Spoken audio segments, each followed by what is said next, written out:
In the ancient stories of the Bible, there is a tale of King Solomon, renowned for his wisdom. Faced with a dispute between two women, each claiming to be the mother of the same baby, Solomon proposed a startling solution: to divide the baby into two, giving each woman half. This proposition was agreeably accepted by one woman, while the other urgently renounced her claim, only wishing for the child's safety. This selfless woman was revealed to be the true mother, while the liar faced due punishment. King Solomon was not only known for his wisdom, but also for building a wealthy kingdom, amassing countless treasures of gold and jewels. However, these treasures seem to have vanished over time, leaving behind a centuries-old mystery. In the Western Pacific, there is an archipelago known as the Solomon Islands, consisting of 6 large islands and over 900 smaller ones. These islands, lush and untouched, resemble emeralds and pearls scattered across the sea. Recently, they have not only revealed abundant gold and silver mines, but also brought immense wealth to locals through their tuna fisheries. Historical records suggest human habitation on the Solomon Islands dating back 3,000 years.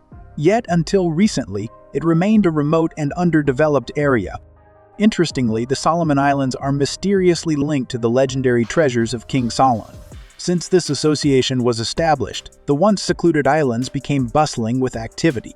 Numerous European explorers arrived, not to mine gold or fish for tuna, but to dig and search for something enigmatic. All these events trace back to the story of King Solomon himself. In the historical tapestry of Jerusalem, the Canaanites are noted as its earliest settlers. Around 3000 BC, these people from the Arabian Peninsula established some of the oldest towns there, naming the city Jerusalem, meaning City of Peace, having been rebuilt and expanded an astonishing 18 times. Jerusalem stands unique, revered by Christianity, Islam, and Judaism alike. It was not until the 12th century BC, when Jews from Egypt conquered Canaan, that Jerusalem maintained its status as an independent city-state. Around 1000 BC, under King David's leadership, the Jews captured the city and moved their capital from Hebron to Jerusalem, transforming it from a tribal capital to the heart of a unified kingdom of Israel. Under King David, Jerusalem, renamed the City of David, witnessed the unification of the entire Canaan region. Jehovah, the protector and savior of the Jewish people, presented his commandments to Moses on the summit of Mount Sinai after a grueling 40 days and nights. To preserve these divine laws, Moses, following God's instructions, crafted a wooden chest enveloped in gold, known to the world as the Ark of the Covenant.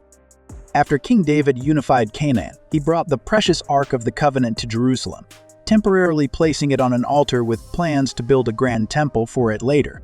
This dream was realized by his son Solomon. The Jewish temple in Jerusalem, known as Solomon's Temple, was a grand project of Solomon, taking 7 years and the labor of 200,000 workers to complete. Inside the temple, aside from the Ark of the Covenant and tablets bearing Moses' scriptures, there was nothing else. Flanking the ark were golden angels carved from olive wood, wings ready to take flight. Bathed in the candlelight of the temple, the ark and the angels glittered magnificently, emanating a sense of awe and mystery. It was said that only the high priest could enter the temple once a year, with no one else allowed to behold this invaluable treasure. Upon completion, Solomon's temple attracted believers from near and far, bringing substantial offerings to King Solomon. It's rumored that Solomon received about 99,900 kilograms of gold annually from his vassal states. His palace, from the doors and windows to walls, columns, altars, tables, and even everyday utensils, was almost entirely covered in gold leaf or gold, making the extent of his wealth a mystery. As time passed, Solomon stored all the precious offerings and accumulated treasures in the temple. Lasting about 400 years from its construction to destruction, the temple witnessed the reign of many kings, who also accumulated vast treasures. All these treasures in the temple became known as the legendary Solomon's treasure. In the 1960s, archaeologists studied an ancient relief at the Karnak Temple in Egypt, depicting 204 treasures owned by King Solomon. They estimated that creating these treasures depicted in the Karnak relief would require tons of gold and silver, leading them to speculate that Solomon's wealth might have been worth hundreds of millions of dollars. After Solomon's death, Palestine split into 2 kingdoms. In 922 BC, Jerusalem was occupied by the Egyptians. In 850 BC, it was conquered by the Philistines. And in 586 BC, It fell to the Babylonian king Nebuchadnezzar after a 3-year siege, leading to the end of the Jewish kingdom and the exile of thousands of Jews to Babylon. Some fled to neighboring Egypt, leaving only the impoverished and weak in Canaan. Once prosperous, the nation was reduced to ruins and overgrown with weeds, a period known in Jewish history as the Babylonian captivity. Following the Babylonian conquest of Jerusalem, the royal palace and the temple were burned down, and the Ark of the Covenant along with all treasures were looted, leaving the mystery of Solomon's treasure in history. Where did these sacred objects and treasures end up? The Talmud, a central text of Judaism, states that the gold Ark of the Covenant, engraved with angels and the 2 tablets of Moses' 10 Commandments, did not fall into the hands of the Babylonians but were hidden in a cave beneath the temple before the city's fall. There's also a legend that the real Ark of the Covenant was not in Jerusalem, but was taken to an ancient temple in Aksum, Ethiopia. According to the story, one of Solomon's sons stole the real Ark from Jerusalem, leaving a fake in its place, but most other sacred objects and treasures likely fell into Babylonian hands. The Bible's book of Daniel also mentions the scene of the Babylonians taking treasures from Jerusalem. One day, Nebuchadnezzar's son, King Belshazzar, hosted a grand feast for his courtiers. During the revelry, he ordered the gold and silver vessels looted from the Jerusalem temple to be used for drinking wine. As they were praised by the courtiers, mysterious writing appeared on the wall, which no one could understand. Daniel, a Jew, was summoned to interpret it. He explained that the writing meant God had decreed the end of the king's reign. Indeed, Babylon was soon conquered by Persia. Cyrus, the Persian king, freed the captive Jews and allowed them to return to Canaan and rebuild their temple. After the second temple was built, Cyrus generously returned the gold and silver treasures originally looted by the Babylonians to the Jews. However, the fate of these treasures remained tumultuous. In 217 BC, Antiochus I, the Syrian king, invaded Jerusalem and looted many treasures from the temple. Although the Jews, under the Maccabees, later defeated the Greeks, the stolen treasures could not be recovered.